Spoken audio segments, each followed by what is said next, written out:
अनंत नामांचा हा काला. आता अनंत नामांचा का म्हटलं? बघा, काला या शब्दाचा अर्थ किती मोठा आहे.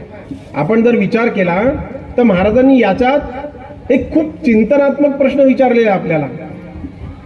का आला? काला का आला?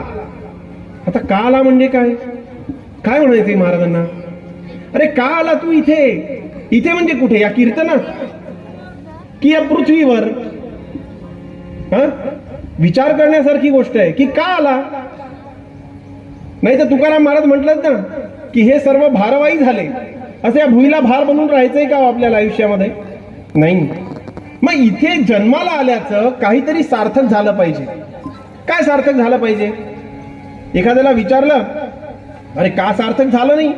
लग्न झालं, बायको आली, पोरं झाले, नोकरी झाली, गाडी झाली, बंगला झाला, नातू झाले, अजून काय राहिलंय?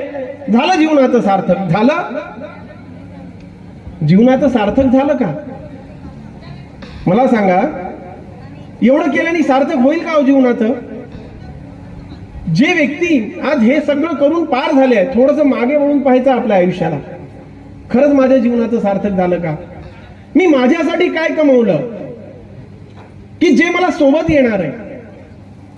पैसा, अडका, गाडी. अरे जो देह आईच्या उदरातून जन्माला घेऊन आलो, तो देह सुद्धा नेऊ शकतो का जाताना सोबत?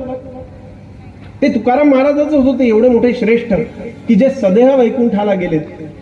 आपली तर त्यांच्या चरणांच्या धुळी एवढी सुद्धा पात्रता नाही.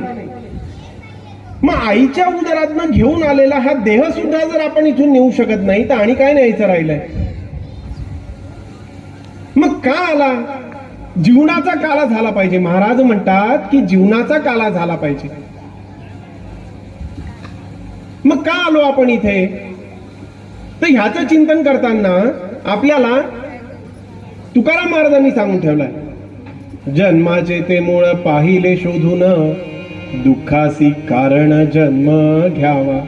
या कलियुगामध्ये महाराजांनी सुखासी कारण जन्म घ्यावा असं का नाही म्हटलं? खरं सुख आहे का आपल्याला?